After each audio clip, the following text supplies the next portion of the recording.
Google vient de lâcher une bombe avec son Google I.O. 2025. Et concrètement aux autres années, cette fois, ce n'est pas juste des annonces sympas ou des gadgets futuristes. Non, cette fois, on a l'impression que Google vient de redéfinir comment on va interagir avec la technologie dans les prochaines années. Gemini est partout, oui, mais est-ce que c'est vraiment la révolution qu'on nous promet? Est-ce que ce n'est pas plutôt en train de glisser doucement vers une nouvelle façon d'utiliser le web sans même s'en rendre compte? Je vous explique tout ça parce que cette année, j'avais vraiment l'impression de regarder un épisode de Black Mirror, mais en live. Google l'a clairement dit, Gemini, ce n'est plus juste un chatbot ou un assistant, c'est devenu l'infrastructure principale de leur stratégie IA. Et cette année, on passe à la version 2.5 Pro avec un truc appelé DeepThink qui franchement fait rêver sur le papier. Personnellement, ce qui m'a vraiment accroché, c'est pas juste la puissance du modèle, c'est sa capacité à raisonner. On parle d'un modèle qui comprend le contexte, qui peut enchaîner plusieurs étapes logiques, qui réfléchit presque comme un humain. Et le plus dingue, c'est que Google arrive à faire cohabiter deux versions, Gemini Pro 2.5 pour les tâches complexes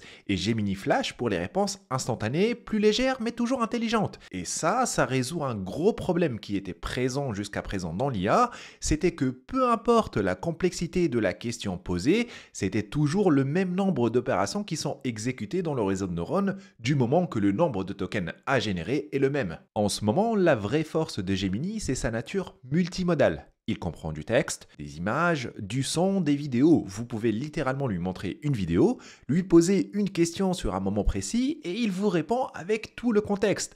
On n'est plus dans le domaine de la démo technologique, on est dans du concret qui peut débarquer dans nos applications dès demain. Et si vous avez testé GPT-4 ou Claude, imaginez ça, mais avec toute la puissance des données Google derrière, c'est là que ça devient réellement intéressant.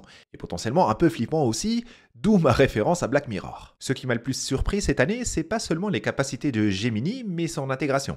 On est passé d'un assistant IA à une sorte de copilote permanent. Un exemple, le projet Astra. Projet Astra, c'est Gemini Live qui peut voir votre caméra, entendre ce que vous dites, comprendre ce que vous montrez et vous répondre en temps réel. Genre vous pointez la caméra sur un appareil, il vous dit à quoi ça sert, comment ça marche et le bouton pour l'allumer. C'est de l'assistance contextuelle instantanée. Et franchement, je pense que c'est là que l'IA devient vraiment utile au quotidien et c'est aussi là que l'IA devient un peu flippante, mais ça, j'en parle dans une vidéo dédiée, abonnez-vous pour ne pas la louper. Et ça ne s'arrête pas là, dans Gmail, Gemini peut répondre à votre place. Rédiger des mails, résumer vos conversations. Sur Android, il peut voir ce qu'il y a sur votre écran et agir en conséquence. Dans Chrome par exemple, il comprend la page que vous lisez, vous aider sans changer d'onglet, c'est comme avoir un petit cerveau d'appoint qui bosse avec vous mais en permanence, peu importe le contexte dans lequel vous êtes. Et plus flippant encore, Gemini commence à anticiper. Avec le mode agent, il peut lancer une recherche, remplir des formulaires, comparer des prix, planifier des trajets sans que vous ayez à tout lui dicter. Il exécute tout, il peut même payer à votre place et ça c'est une véritable évolution vers des agents IA complètement autonomes. Ensuite, on a une présentation de la refonte de la recherche. Google Search, c'est déjà un monument. Mais ils ont compris qu'avec l'IA, le vrai changement, c'est pas juste de mieux chercher, c'est de réfléchir à votre place. Et là, ils ont sorti le grand jeu. Le mode IA de Search, c'est une nouvelle façon de poser des questions.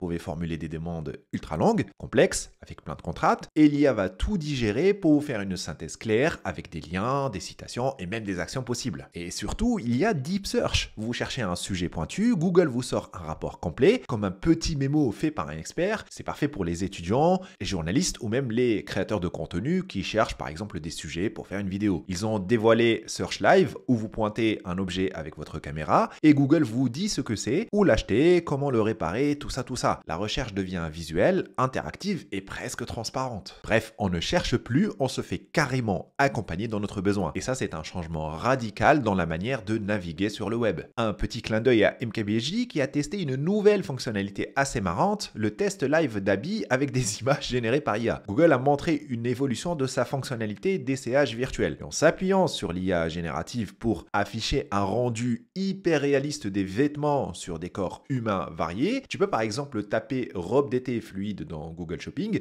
et voir directement à quoi ressemble le vêtement porté par toi-même, avec des rendus en mouvement, dans des postures naturelles. C'est comme si tu essayais l'habit chez toi, mais en restant dans Google. Et oui, ça marche aussi pour les t-shirts, pantalons, etc., etc. L'objectif est clair, rassurer l'utilisateur, réduire le retour et rendre le shopping beaucoup plus inclusif. Ensuite, un autre gros sujet, la création par l'IA. Je sais, c'est un sujet sensible pour beaucoup. Alors ça, c'est la partie qui m'a fait le plus réagir en tant que créateur, parce que Google à balancer de nouveaux outils qui vont clairement rabattre les cartes de la création numérique. Imagen 4 pour les images, Veo 3 pour la vidéo, Music LM, Lyria 2 pour la musique et surtout Flow, un outil de réalisation vidéo par IA. Vous lui donnez un script, des références visuelles et l'IA produit une vidéo entière avec images et son. Ça pose plein de questions et ça fait peur, mais ça ouvre aussi des possibilités plutôt folles. Google a anticipé un peu les dérives avec SynthID, c'est leur solution de filigrane invisible pour marquer les contenus générés par IA. Après, je ne sais pas si par exemple j'enregistre mon écran ou je montre une vidéo générée par IA, est-ce que le filigrane marche encore? Il faut que je fasse des recherches là-dessus. Franchement, ça va devenir de plus en plus difficile de distinguer des créations humaines des créations faites par l'IA. Et que vous soyez artiste, journaliste ou juste curieux, il va falloir très vite s'adapter à tout ça. Dernier gros point marquant de cette I.O., Google sort l'IA de l'écran. Avec Android XR et le projet Muon, on sent bien qu'il se prépare à un monde post-smartphone. On a vu des lunettes AR compatibles Gemini, capables de vous traduire une conversation en live, de vous assister dans la rue, dans vos courses, dans vos mails, bref, une IA portable connectée à votre environnement. Google a aussi mis en avant des projets pour le bien commun, notamment avec le projet FireSat, détection d'incendie via satellite, et drone pour les secours, et Astra pour les personnes malveillantes. On voit que cette technologie peut aussi avoir un impact très concret et très positif